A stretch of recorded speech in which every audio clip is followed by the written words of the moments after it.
Thank you.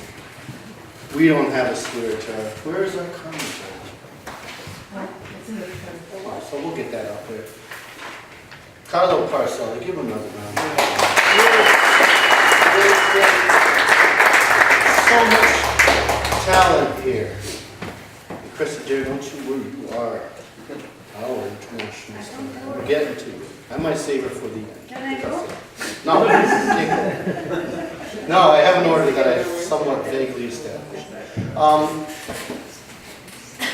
Nope, can't do him. I got a little order. Everybody wants to go next, so you're gonna have to. Right, everybody wants to go next. So the photographer says, yeah, that you just blended in there. Can we come by tomorrow 8 a.m. for the third photo shoot? Now I'm not getting at all self-conscious here about the way I look, because this is the third photo shoot you need from me. And I already explained that all I have is camo. So that's it. That's all I have. This is, I guess you don't like me. Shaw, you would never do that. You printed me in camo. Several times. Enough of me. That's my story with the Litchfield. I love him. Thank you. If you're out there, I love you. So our next poet up is our second National Beat Poet Laureate. And she's a dear friend. And everyone knows her. We all love her. Welcome from Massachusetts, Laureate Rogers.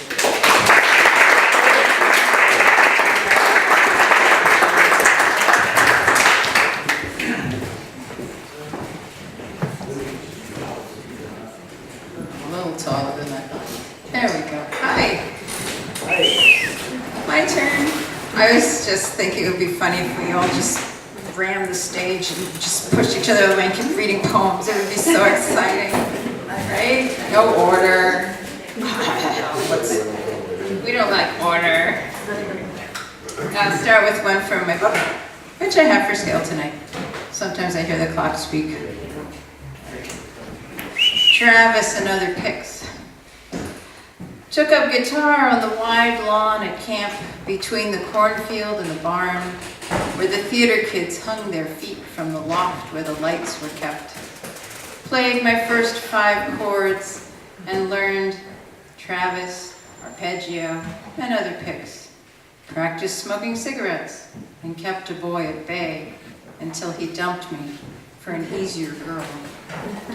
Wrote my first song about finding love, which wouldn't happen that summer. Acted in a Tennessee Williams play. The director told me I couldn't act. Went to hear Santana at Tanglewood, where I smoked a whole pack of Tarrytons and threw up in the bathroom. I almost missed the final set. It was amazing. We learned songs by Buffy St. Marie, Judy Collins, John Baez, James Taylor. Practiced the chords, the picks, the riffs, thinking one day we'd be famous. That summer, we didn't go to Woodstock. Our parents sent us to camp instead, thinking we'd be better off in Stockbridge.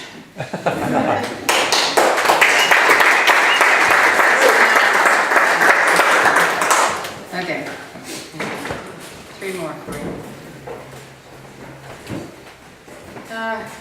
You know, I don't know if this has happened to you this week or last week, but ever since the eclipse, or maybe the storms, it seems there's a veil that's lifting or thinner. Anybody have any weird experiences that reminded you of someone who passed this week? Yeah, me too. It's so weird. Anyway, about 8 months ago, I lost one of my best friends, Monica Hand. She died very suddenly, and she's a wonderful poet, was in the process of getting her PhD down in Missouri. And so this is for her. It's called In a Certain Light. Late at night, when I can no longer do math, my words fold into images of friends lost to time's slippage. Then I think of you, and even though it has been so long since I saw you last, there you are in a certain light, and I am comforted by the thin veil of real permanence, of how we used to sit, watch the bowl of stars circle around us, of how we knew we would always be.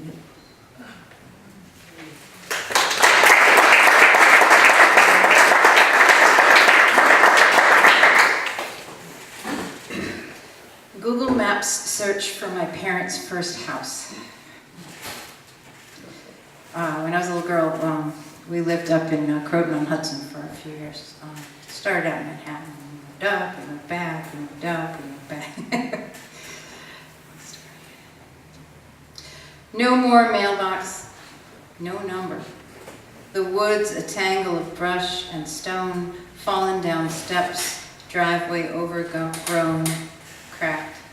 The entire top of the hill raised, sand and silt, no trees. Below, hollowed out house, not even ours. Ours is gone, torn down, maybe even before the heat of our bodies had faded on divorce's road to other lives. Behind the house where grapes grew on trestles, now some sort of huge hole in the ground, foundation for a stadium or some kind of quarry, hard to tell. What is gone is where we grew snapdragons and peas, irises, zucchinis, there were bees, a picture window with ivy, baby robins in a nest, hornets on slate rock patio. We had a clear view of the Hudson, above apple and pear trees, blossoming crabapple and cherry paths in the woods, rocks to climb, a massive tulip tree, yellow flowers, thick branches, home to so many birds, trunk blackened by lightning, one of the first cut down. The hill was so steep, my mother feared taking the car down, yet down we went.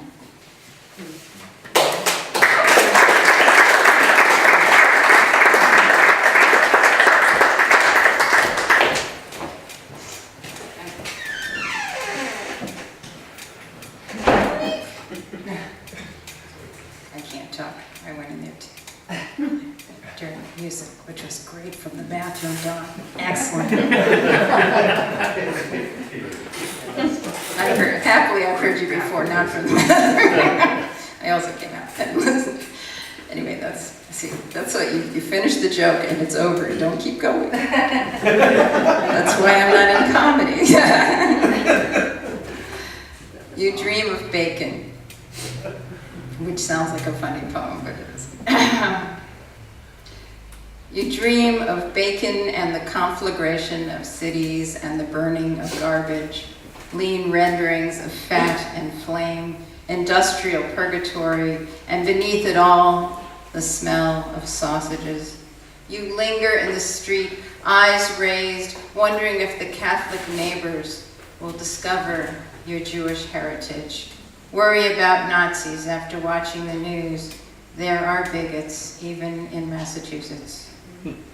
Wary all your life of fair-haired strangers, the question from the lady down the street, your skin looks kind of sallow. What are you really? You stammer you are part Russian while your grandmother turns in her grave.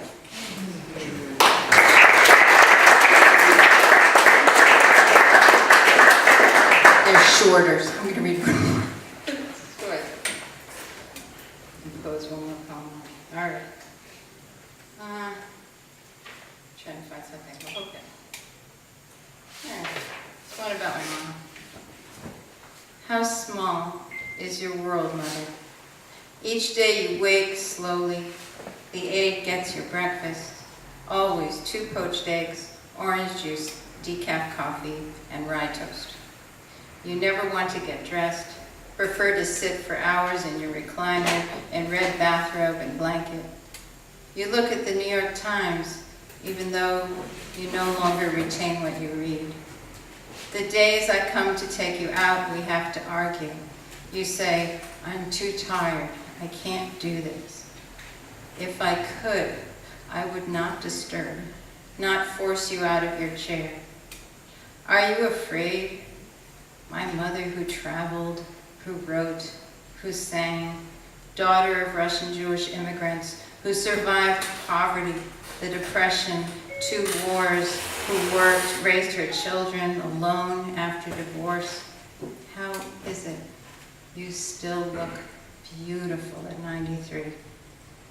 In your little world, you fall asleep sitting in your chair.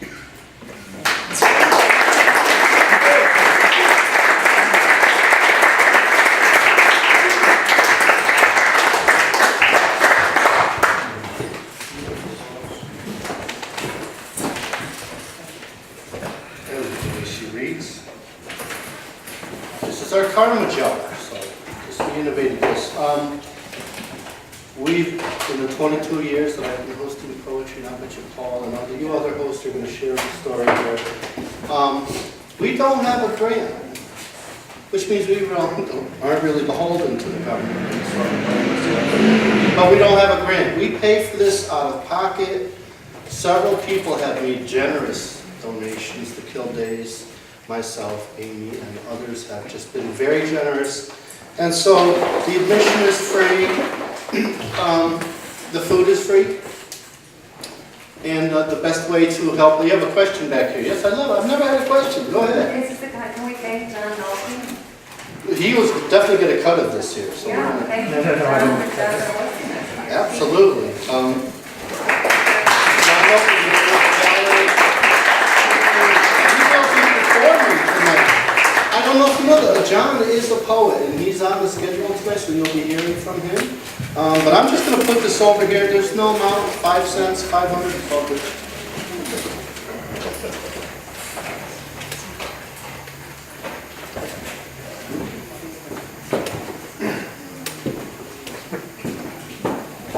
We're going to bring up one more poet, get to the music, and then we're going to go through the list again. And the final feature, I have decided we're going to save our international Beat Poet Laureate for last. Just because that's a great honor. You always save the best for last. That's right. She's staying at my house, and it's quite a privilege. She's been here several days. Really interesting. The food, the culture, it's fascinating. So we're just going to call it another poet. Move right along here. But one more poet, music. Finish the features, music will start the open mic, and everybody goes home. And I thank you all for coming out. A lot of people drifted in, so let me just reiterate the statement here. Please, we want you to be comfortable here. If you want to get up, get something. Don't worry, you're not disturbing the show when you feel like you are, but you're not. It's important that you enjoy yourselves, and seats can be uncomfortable after a while.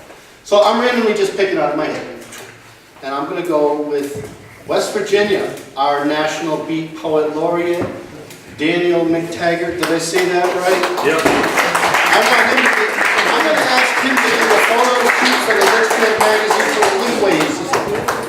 All right, so you're going to be me for the photo shoot. I need your mouse. All right, you're going to have to look up. So, Poet Laureate, National Beat Poet Laureate from West Virginia. He's a hell of a sketch artist. Daniel McTaggart.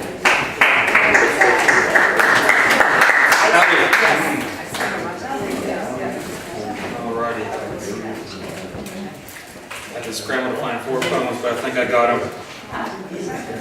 Hey, hello. West boys.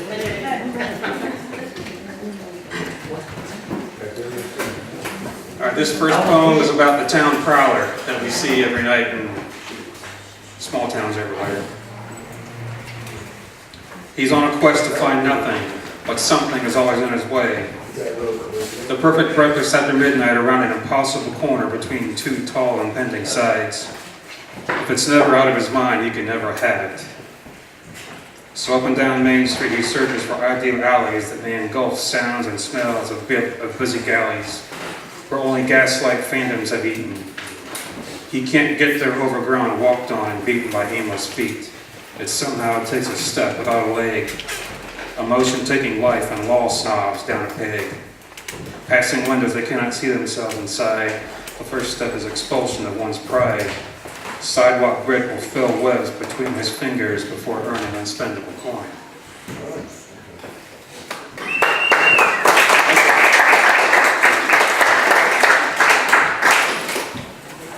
Drink the city.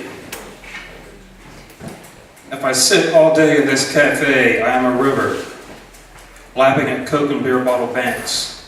People come inside for a quick cup like skipping coin-sized pebbles. Or they smoke until the taxi swings by the curb, rain falling in hot sun. If I walk in Main Street at night, I am a flood trickling along gutters filled with discarded gum, lost coins, scraps of handwritten notes, and glum tickets. Watery echoes of mundanity. If I drive around corners, I am a cloud diffusing traffic lights and cursive neon blinking in soft windows. Wet tires crackling over descending sparks, expiring in a wisp of motion. If I live in the city, I am a straw. I am a lumber and loose tree waiting for any storm to shake and embrace my perspective.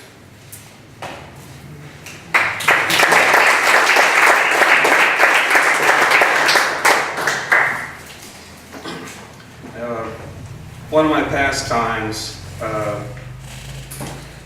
when I travel to upstate New York to visit my family is we go to graveyards all over New York State, and we look for family gravestones. I call it grave hopping, but it's a great way to learn about family history and just history in general. This is Forgotten Gravestones. They are rows of crooked voices, tongues coated with pitted patinas, preserving a taste of each life. They are shields for fragile mushroom towns inhabited by gnomes. The names and dates are deep treads left by trackers reaping seasonal cuttings. Gutters and eaves of abandoned homes with squatters' rights claimed by horror. They are ladders for ivy, reaching for sun, tiddling through winking canopies. They are modeler's clay, some completion dates yet unetched.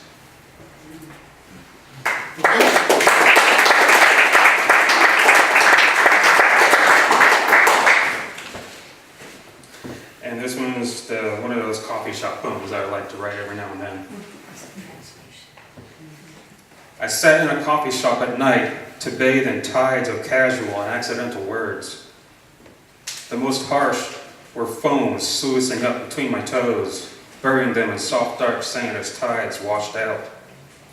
Police cars speeding past me splashed my hands with reds and blues reserved for dusk, but they drowned in my tea. I saw a humpbacked woman with plastic grocery bags waiting for a taxi. I saw two professors conversing softly in German over mochas and bagels, one without cream cheese. I saw my reflection shaking the deluge from his hands while I sipped the remnants in my cup. Modern rockabilly twang stuck to the ceiling like monkey fog. I felt light fixtures swivel from the gymnastics. Dishes clattered as birds declaring territory. I sat ready to push my cup to the floor. Thanks, Robert.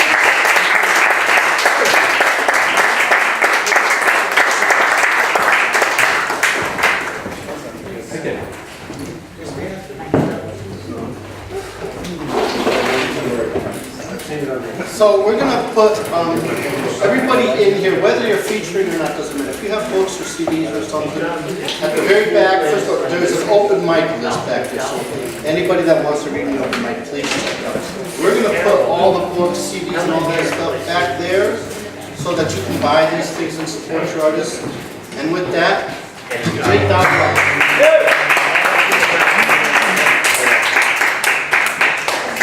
Me sing this song. I've had 3 requests for this song tonight, so it wasn't just you, Jack. The song seems to follow me everywhere. It's a terrible, terrible song. It's about all the most embarrassing places I don't want to be caught dead in. I don't want to die in my underwear. Being in the front yard, everyone would stare at my grass-stained briefs and what I'm holding in my hand. It's a shameful way to die, I think you understand.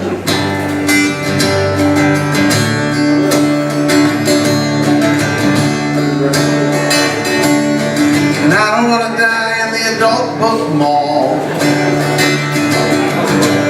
with an arm full of videos and a blow-up doll.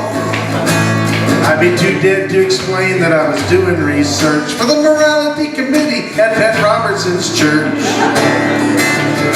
It took a while to make people think I'm okay, so I don't wanna die, I don't wanna die, I don't wanna die that way. And I wanna look dapper, not like Elvis, who died on the crapper.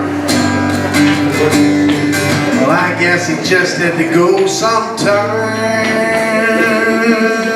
Oh, oh, I don't wanna die in the sweet caress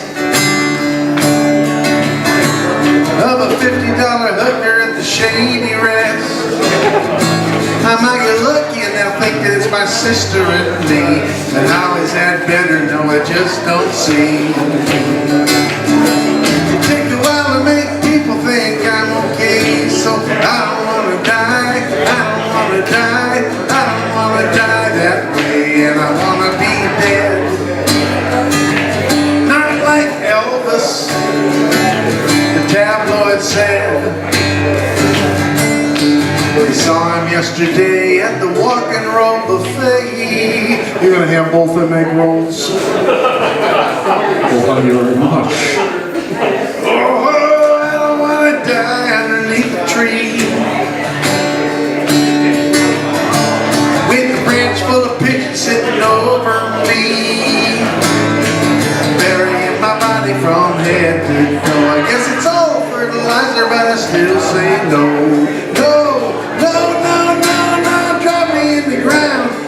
Sacred sign, that's the way it should go down, that's the way it should go down, that's the way the whole thing should go down.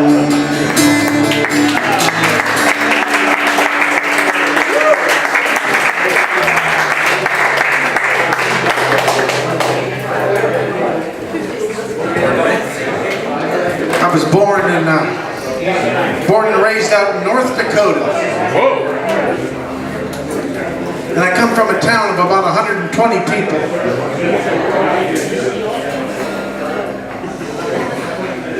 And now that town only has about 30 people in it, but it still has the bar. In my little town that I was from in North Dakota, that was the place to be on Saturday night. I'm going to sing you a little song.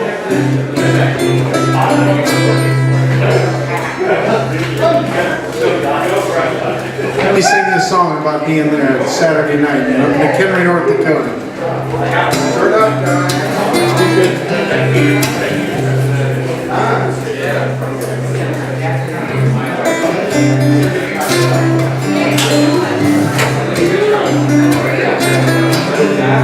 Well, I can hear the sounds of a Saturday night, Main Street memories while I sit tight in the hometown bar. I'm visiting from somewhere else.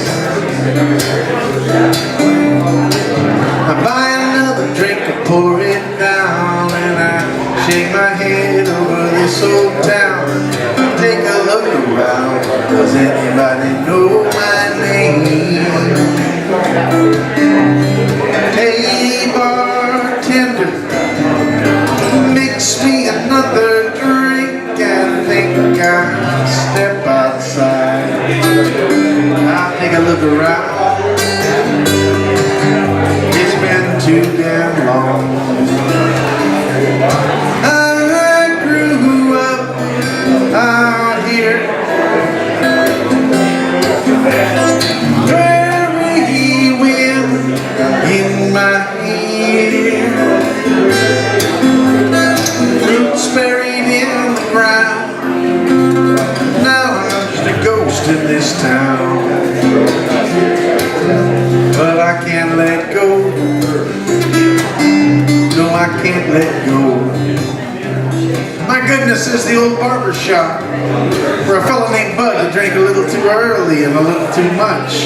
Used to cut my hair crooked. And off to my left is Johnny's grocery store. It's famous because at the beginning of the century before this, Johnny's father was a world-class trophy hunter. So when you shopped at Johnny's store, it was under the dead-eyed stare of mounted trophy heads and bodies of exotic, and in some cases almost extinct, dead animals on the wall. There's the old school building. Now that's a building I went all 12 years with a same 11 classmates. And I don't like to sound like I'm bragging or anything like that, but of those 11 classmates, I was the valedictorian with a B- average. There used to be a movie theater right over there at the end of the block by the cafe where we'd flip coins for a turn at the pinball game. And people used to drive from miles away. They saw every movie Elvis Presley made. The dust so thick on Main you couldn't see the cars. All my friends, all my world was in this place. It held me close, it holds me still. I grew up out here, prairie wind in my hair, roots buried in the ground. Now I'm just a ghost in this town, but I can't let go. No, I can't let go. You know, on Saturday night we used to drive up and down this street in our Pintos and our Novas and our Dusters and our GTOs, hoping to talk to the girls who drove here from other towns. And even though those girls were from other little North Dakota towns just like ours, maybe only 8 or 9 miles across the wheat and barley away, it did not keep them from becoming exotic and in some cases almost extinct in our teenage fascinations. And once in a while they stopped their cars and it gave us a chance to try out clever new lines like, how's it going? You want to drive around? I got a radio. It's got AM and FM. Woo! Yeah, I got an 8-track player too. I catch. Oh yeah. Down the streets, still as night. Moon so bright, it lights. Cotton off the cottonwood trees, floated in the August breeze. And as I stand here in the middle of Main Street, I think of all the souls that have come and gone in this little town. I think about my mother and my father, both buried north of here, about 3 miles. And suddenly a door opens and a splash of white light spills out on Main Street, and somebody is standing in that light, and he's got his arms out, and he's reaching out for me. No, it's not a ghost. It's the bartender. The one who doesn't even know my name. And he clears his throat in the way people clear their throat when they think that they might be talking to somebody who's just a little crazy. And he says, I just want you to know that it's last call. And I said, yeah, I know. I know. Oh, I know. But what I really should have said to him was, what I really wish I'd have said to him was, what I really should have said to him was, I grew up out here,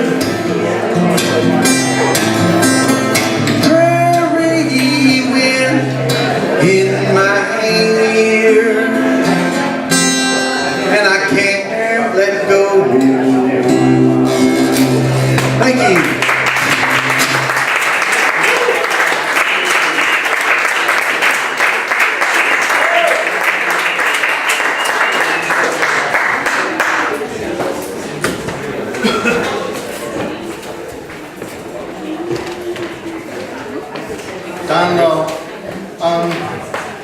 While I'm hosting, we're going to get back to the show, but another round of applause for the great Donald. A little volunteer action back there on the table so that we could clear the junk, we cleared things off. and have books and CDs available back there because the book just came out. Yeah! The book came out. James Paul Wagner. James, I don't see you back there. Chris has been calling you Wagner, so now to me you're James Wagner. There you are. Yeah, you're James Wagner now. How cool is that, right? No, James Paul Wagner did a great job with this. Debbie did a great job with this. I understand Mike Kilday contributed to the introduction here. This is really great. This is an anthology, an anthology of national and international beat poet laureate. Check it out. It's our brand new book. It's black and white. This thing is so cool. Buy it. I don't even know how much it is or any of those details, but thank you, Wagner. You rock, man. You rock. Thank you. Debbie. Big round of applause for Debbie, everybody. So we're going to get back into it and take a minute. Take a bit of a... I think in Colorado. I'm going to introduce the Our National Beat Poet Laureate from Colorado, the great... Oh, man, you introduced her. Yes. All right, ladies and gentlemen, and those who have yet to make up your mind, would you please have a seat? We have another celebrity author in the house. Okay, I am really honored to introduce this next woman. She's all the way from Colorado. Whoa! Or as I like to say, Colorado. But I met her 3 years ago at a bar, and we bought each other cocktails. So what better way to meet?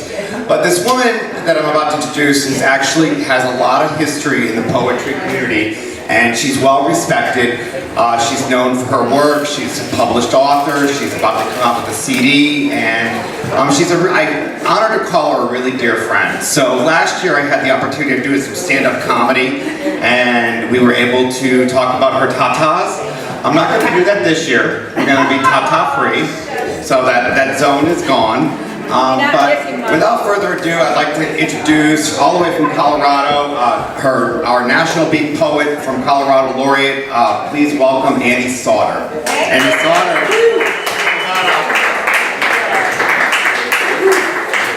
That's what we call giving me some sugar. Do you want to really see giving me some sugar? I didn't hear anything. Yeah. You really want to see giving me some sugar? Yeah, okay. Let's see A it. straight woman giving a gay guy some sugar. All right. Do you want to see it? Yeah. Okay. Give me some sugar. There we go. All right, there we go. Okay. Here's Thanks. Okay. Now for your academic reading of the night. This first poem is called Fishing in the House of Toilet Paper and Tissues. Your armor of piercing hooks bend all point deep dug, and blood dried thick into your skin. No matter the multi-pronged gaffs, wait, still shiny as lure, they hang baited for any tender. Skin or breast, nipple or lip, heart to snag them, then stringer. A place to catch that look. You know, the one on the face, the one that slap flopping down into the mandatory. A bucket, this one only more cruel and more waterless for complete suffocation in an air that, while promising breath, was never really meant to sustain. So where are the dogs, you scream? The dogs! They're supposed to, for our pleasure and convenience, rip them, tear them to shreds, and unconscious of the all-natural, the biological imperative of the all-blood-mouthed, and as eyed, lifeless, as the drunken laughter of a bloated brutality. You look away, semi-aware of the vestigial please and thank you of a humanity smiling in a paradox. I myself, you say with pride, I cannot even touch my worm, bait my hook, yet your hunt is on. The catch will come, with your dull insistence. I never devour my prey.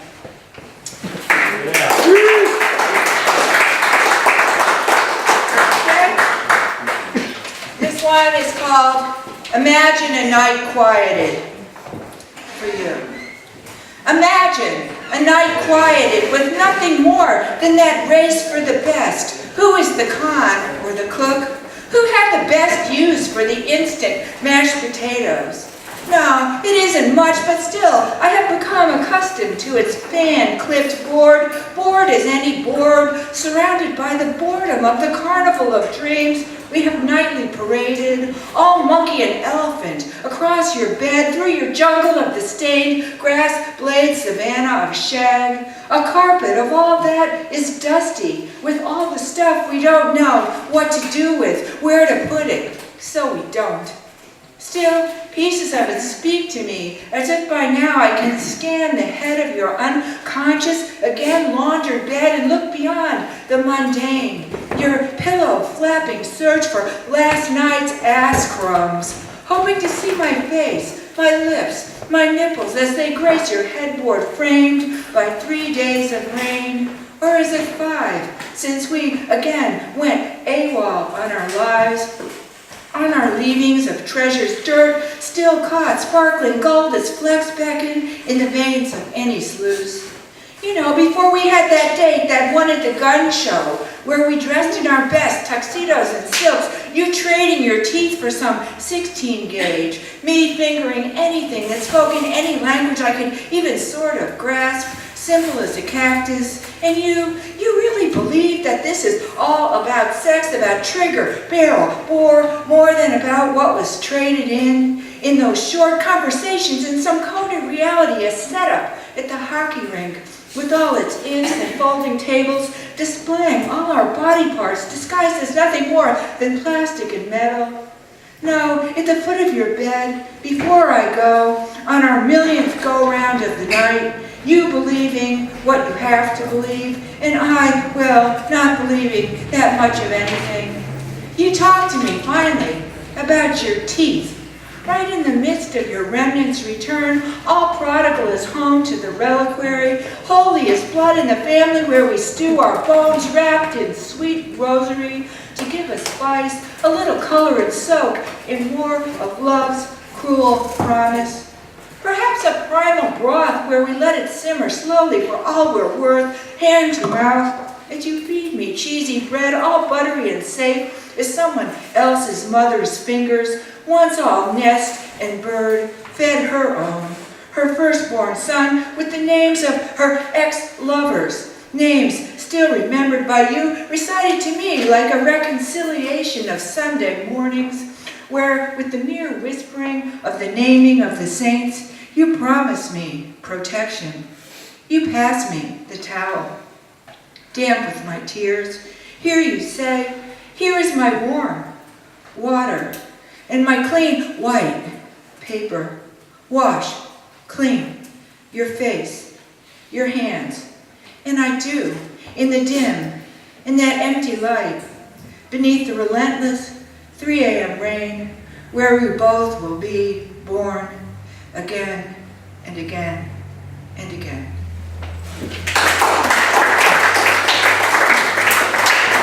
I'm sort of obsessed with this gun show. I never went to a gun show before.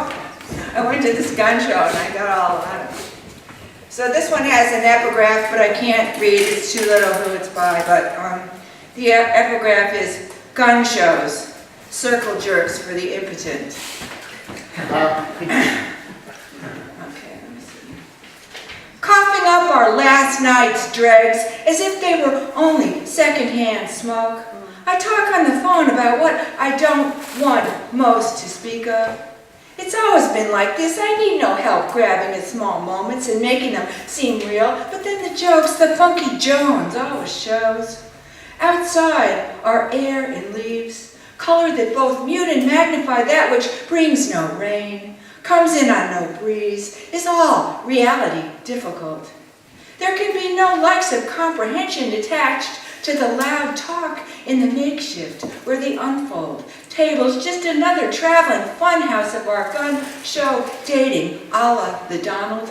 The hot dogs and rancid grease of freedom fries, I hear. He would fix it all if they'd let him, Go figure, those fools, they won't give the man a chance. I finger beauty among native knives, made of cacti among plastic death, but wonder, Who to shoot first? I pick up the tethered, the guns on a leash, all fish on a stringer. Should it be them or me?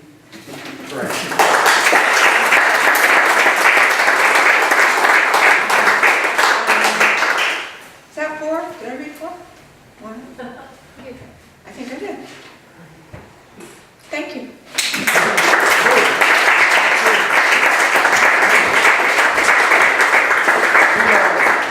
We're not counting like that. Annie and George, and I hope I didn't leave anybody but Annie and George were at the very first festival, which was 8 days. Mark Twain House, Heritage Beaches, no, it was insanity, Charter Culture Center. Won't go on. Going to New York City. New York deserves, its city deserves its own poet laureate as well as a state poet laureate who you'll hear tomorrow. Do you know Ngoma? Yeah, Do you love him? amazing. I love it. I've known Ngoma, he used to live in Connecticut. And I've known Ngoma for well over 20, 25 years. Now he's a legend. We had some, never mind. Story for history. Anyhow, New York City, beat poet laureate in the C anthology, my dear friend, great performance. Do you need to sit up here, dear? Just a music stand. Just, do we have something for her? Oh, I said I would. Or a podium, something like that. Can you hold this? Sure.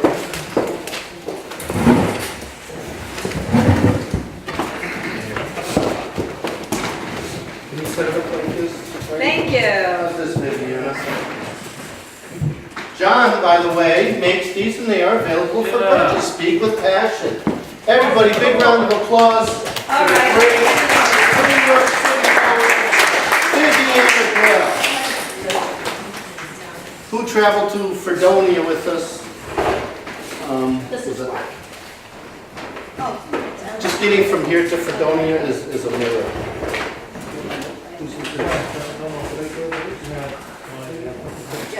Did I steal her? So tomorrow, while she's doing this, tomorrow we'll be at the Beekley Library. That's 10 Center Avenue in New Hartford. Beautiful place. Did I say I actually got that right? Didn't I? Holy crap. I got that right. I got your name right there. Is there an outlet that works? Yep, right here. Yeah. So, what's the time on that tomorrow? 2 p.m. at the Beekley Library will be our official award ceremony. Someone got them today. And come out tomorrow, Viviana will be getting hers. Take your time, Viviana, kid. I got lots of knowledge. Don't worry. She's got it. You're going to love this performance. She's just a ball of light. Oh, you bet. And we're ready. This is full contact poetry. So let me get off the stage. Welcome, Viviana Grell. Now, we have technical issues on here.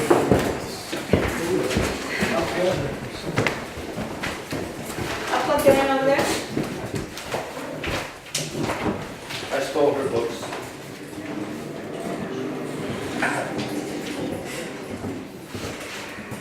I'll read a poem while she's doing this. By the way, thank everybody for coming out. I really appreciate that. This is just, the room is full of love. So round of applause for Don't yourself. worry about it. She's got it, never mind. Forget it. No, we'll do that tomorrow. We'll do it tomorrow. I will do the dancing tomorrow. I'm just gonna have to get in the mood. Okay.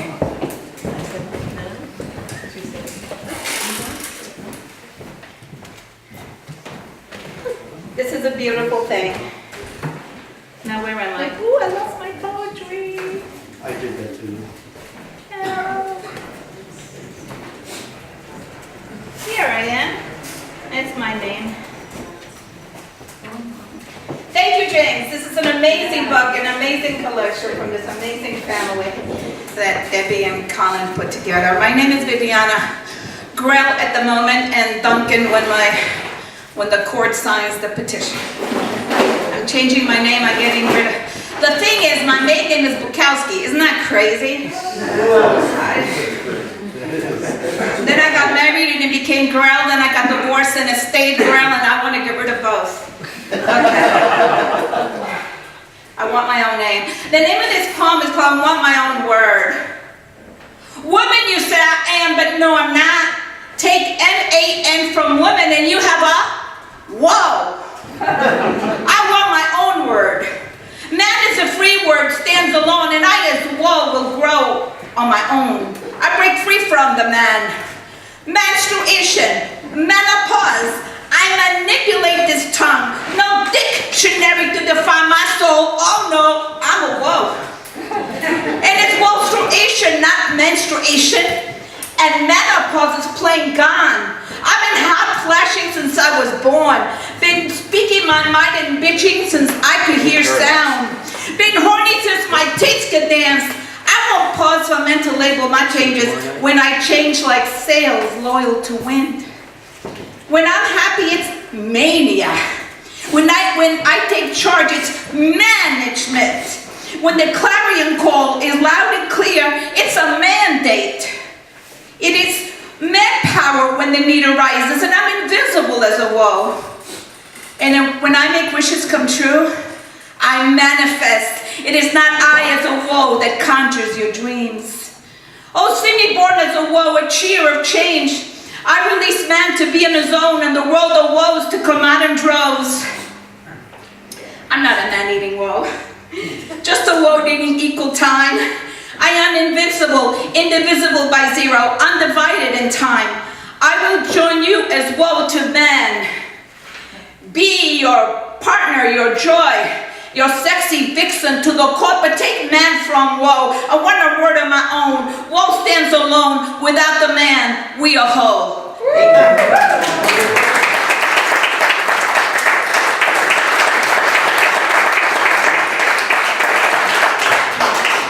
Well, it's time to take out my OJ poem since he's getting out of jail.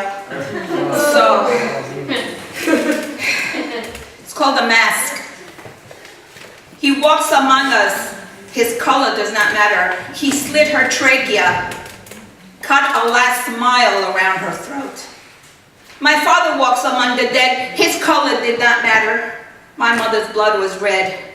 She slept beside him, knife under his pillow, to remind her she was his, and that roses live with thorns on the same stem. The belt around her neck, she said, "Go ahead, I'm dead anyway." He did not have to strangle my spiritless mother. His boy and girl are his now.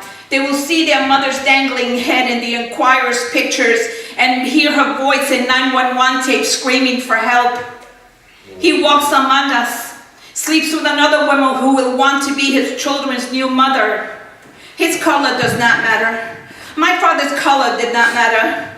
They had the same smile, ear to ear, like the one carved on Nicole's throat.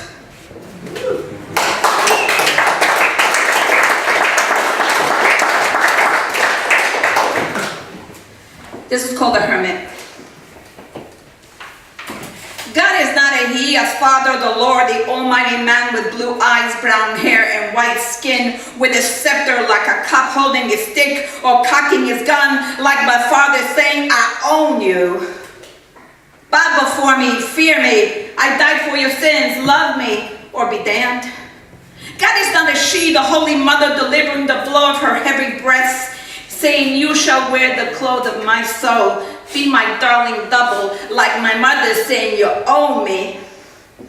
I am alone without a god or goddess. I shine my torch like the hermit. I will give one foot but not both as the hanged man. The universe says, "Spin the wheel of fortune, make a turn to learn." Each morning, I am surprised.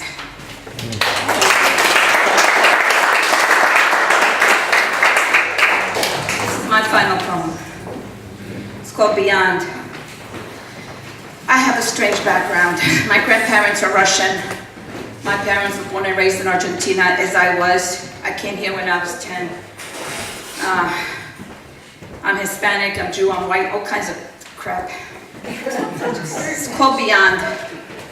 You say I'm white, a Jew, Argentinian, Hispanic, Latina, chiquita banana, no way. I searched for the real me before dad, mom, and country got me, before earth held me, between birth and death, the real me that ceased to be freed. I was thrashing in the womb, ready to roll. I was swallowing her blood before the 9th month bolted me from her flesh, ready for revelations, experience, and breath. The bullshit of my birth, brainwashing began. Tooth fairy came before anyone else. The tooth dropped and I got a dime. Not a reason why it left me or fell. And then the Christian girl telling me to leave room on the right side of my bed for this Jesus who was dead. And to the left is the devil, I suppose, which leaves me in the middle. Then came the small tree with gifts under its leaves. January 6th, day of the Magi. Little did I know till I arrived in the States, my grandparents were Russian and Polish and I was a Jew. Hey, this was new. How did I learn this? My brothers were 13 and bar mitzvahs being planned. I was confused from the Magi's gifts to Hebrew schools. My brothers learned to be men and I was left out once again. They never mentioned gods or dogs or reasons why we might be born. So I believed what they said, having no mind to judge what's alive or dead, asking no questions, losing no sleep over what's shallow or deep. Free I was and didn't know till I landed in the States. White beating black and blacks beating white, and I was one of the beaten not knowing why. I went home crying. These bio parents blamed me, said I shouldn't be with other people not my own. Screamed at me till I was numb. After being beaten by these girls, taught to hate, thinking color was the key to their identity. My blood is red because nature said. My skin is missing darkness because I have no pigment. I have no history.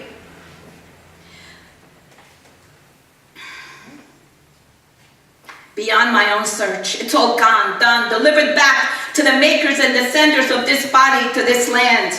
I stand on my own soul, the only reason I am whole. You decide if color, nationality, or religion will be your key. But as for me, peel the layers and find the core that changes every day, because I am defined by nothing, not boxed or archetyped. I speak for the unmentioned in the land of the gray, in the planet of the shadow, beyond meaning or analysis, outside books, formulas, and conclusions. I live in the unknown, where every day is a new birth. Come find me. I welcome the hunt. Oh.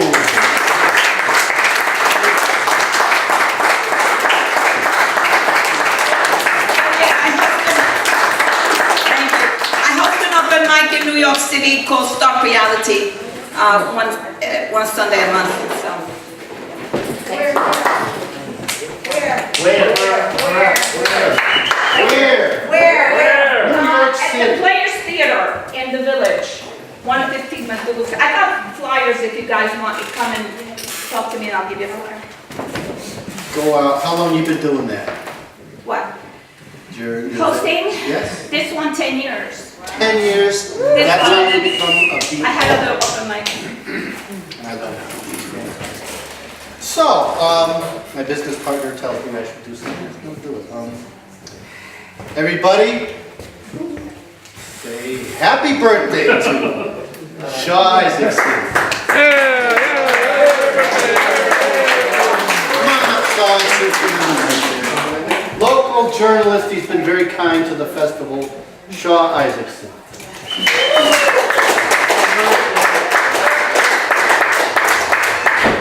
I'd like to take a moment to thank Colin over here, John, for giving us a place to talk, to congregate.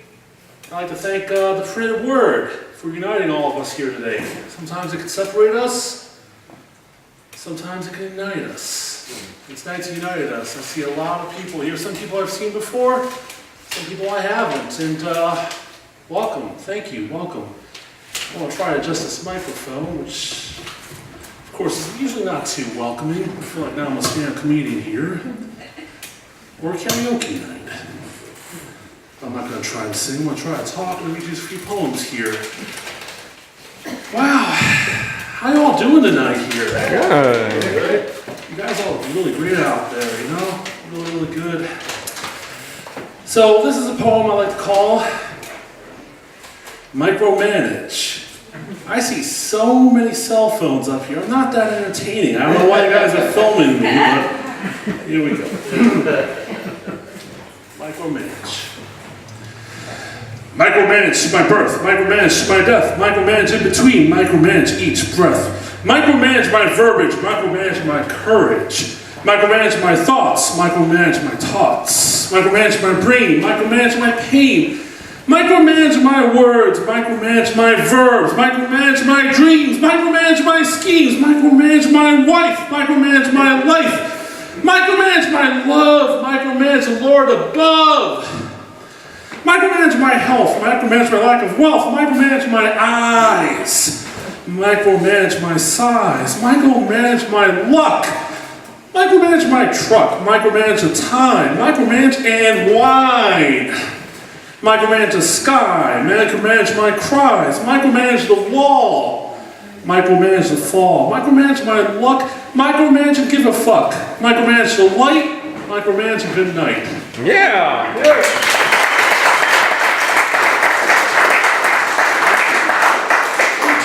So I read this poem back in, when was it, Colin? February or so? Yeah, yes. And I thought by now, September, I thought the world would be in a much better place by now. No.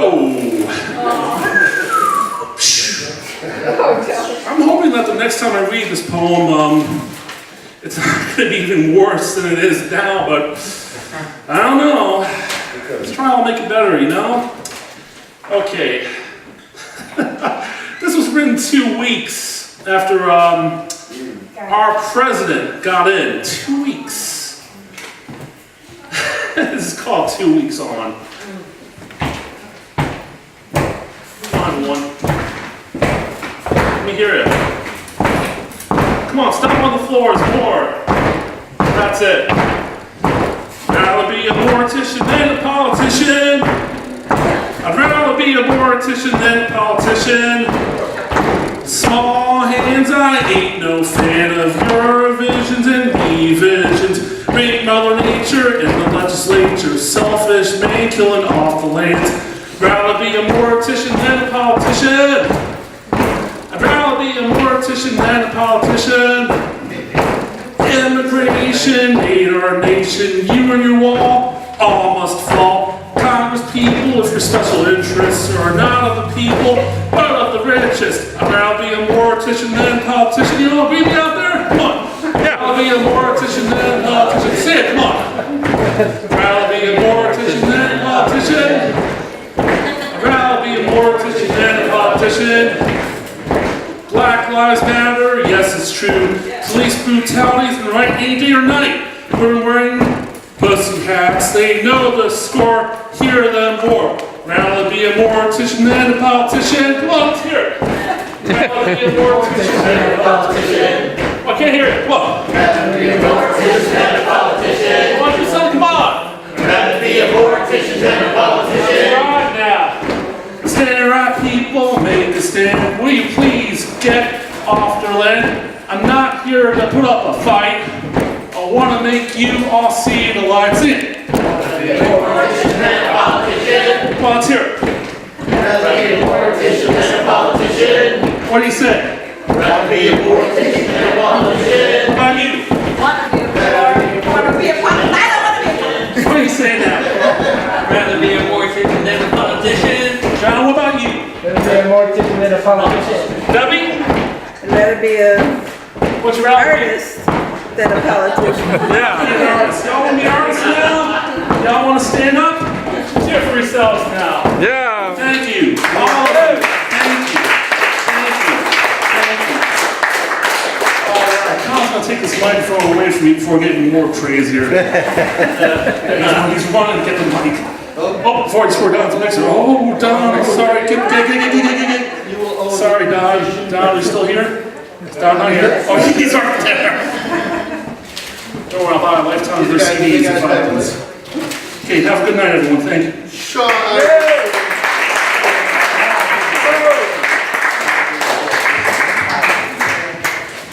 Okay, we're winding down the list. So I told everybody wants to go next, and we're moving through this list quickly here. Open mic is back there. I'm going to call up the next poet that I promised, and is an old friend of mine when I first started way back. Not to age ourselves by any means. Former owner of the Artistry Tea Shop, dear friend, fantastic performer, Dory. Yeah. Dory.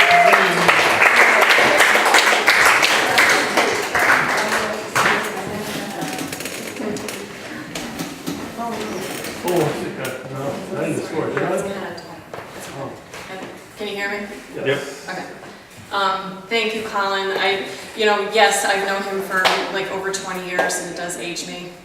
But if it weren't for him, I don't know if I'd have the spark to be writing again. And these are 3 new pieces as of the past year or 2. And it's because of my friendship with Debbie Kilday, Mr. Kilday, and Colin just being supportive. So thank you so much for that, and including me in this, and I'm honored to be here. I've got 3 pieces. Debbie asked if I would sing something, so I'm singing the one that I did the time that she asked, because I don't always sing, and I don't have any instruments, I just do everything. So I'll just start off with the 2 written words. The looking glass ripped from the wall, not by a queen, but by the maid, for she wore rags and flowers in her hair and tattered suede. She was old for that there story, to see a world of illusions, but was looking in that glass and felt shattered with confusions. Her friends were all monsters, the monsters now her friends, and everything upwards was upside down again.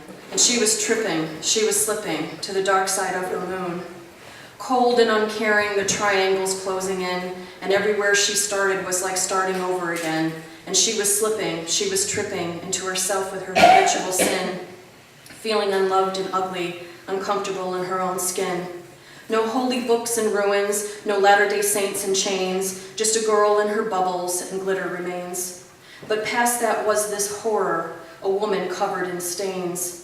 And she was ripping herself like paper. She was crumpled and confused. She was tore up and she was broken, bitten, beaten, and used. And she was stripping down to her last measure, searching for a moment of decency or pleasure. When she really needed peace, to find her wings in binding wedlock, to heal her broken bones, to build up on her own good stock. Help her mind find ease, to where safer souls were kindred, to find her monsters all repaired and pleased, to color and correct her hair, to find the flattering flare. So, she saw herself in moon dust, she danced her in her lover's lust, she remembers kindness spoken, and her chains fell off to rust, and she was flipping, she was tipping her empty cup, she was sipping, she was dripping with fairy dust. Then the waters all came flooding, the rapids all went wild, the earth began to quiver, the children began to smile, and she was gripping, she was reaching for a while.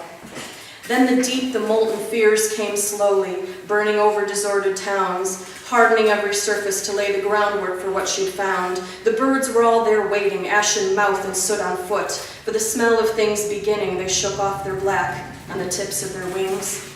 And she knew this day was coming, moving on to better things.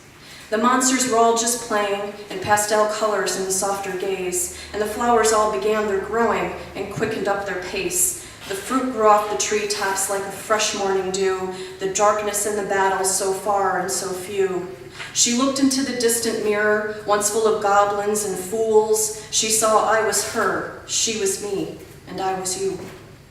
The mirror never shattered, just covered in an old bed sheet. She continued her life of cleaning the dark hollowed halls of the mansion retreat. She gave her 2-week notice to everything that held her down. She found a voice in a small round cage where a little bird she'd found. She sang it to her kindred spirits. She communes now with shining plants. She works at harvesting, respecting the ants. And she was willing, and she was filling, and she was soaking up the sun, and she was fertile, and she was happy, and she was finally having fun. And she curled up by her bedside in a small chair where she made a little nook. She wore soft velvet and hopped up her cat with a long, loving look. And wrapped in a blanket around her knees from the warmth her one toe free, as she sipped her jasmine tea. And she was reading, and she was writing in the bindings, and she was in it. She was finding the best part of her own special book.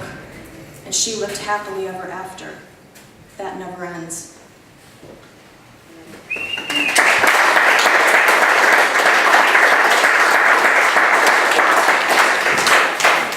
And this one is for an older, lovely friend of mine, and her name is Lorna Sear. She's not here tonight, but she's part of this community, one of our friends and beloveds.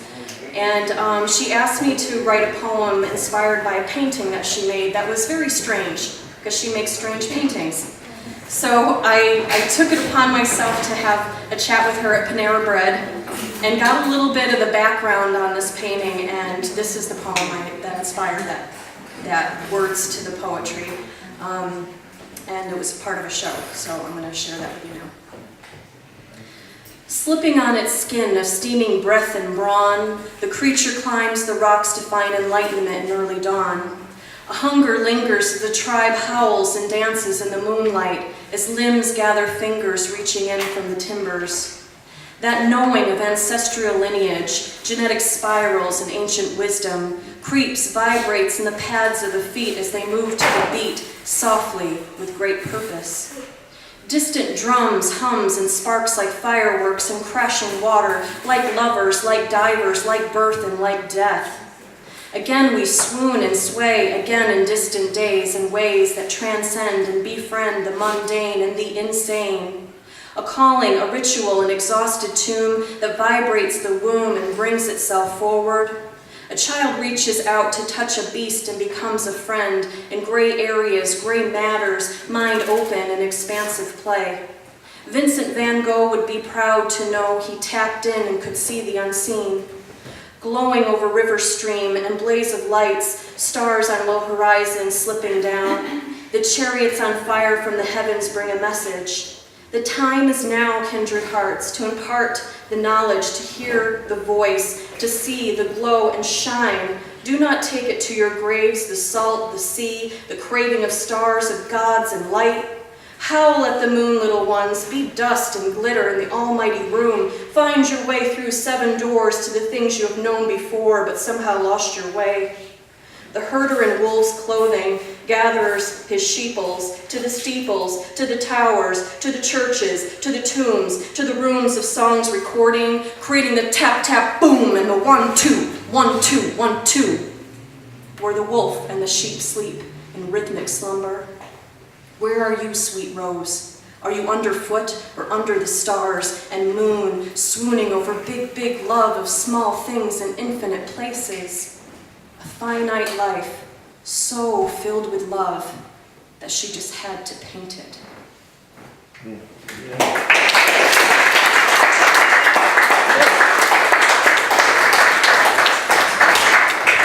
this is where I attempt to sing, and just bear with me because this makes me nervous.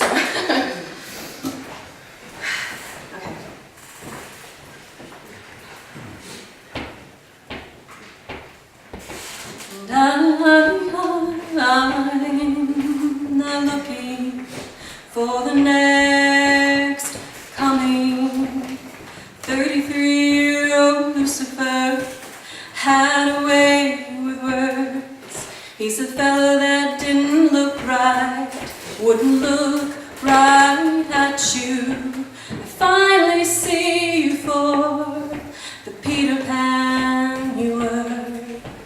Beautiful on the top half and opposite side of things, but I saw your rotting wings, and I saw some other scary things beneath the surface. And your little boy trapped in a basement with your bucket of shit for honesty. It never was very becoming, and I don't know who put you there. But there's a big old world out there. No need to look at me. Don't look to me for perfection. I'll only let you down Yeah, I make mistakes. I let you in, but anyways, I don't care what people say about me. 33-year-old Lucifer is a man I'd rather not have known. I don't care what people say about me, especially the ones I never liked much anyway. But I met him in my own hometown. Came in the door like anyone else, and welcomed him like I'd welcome myself home.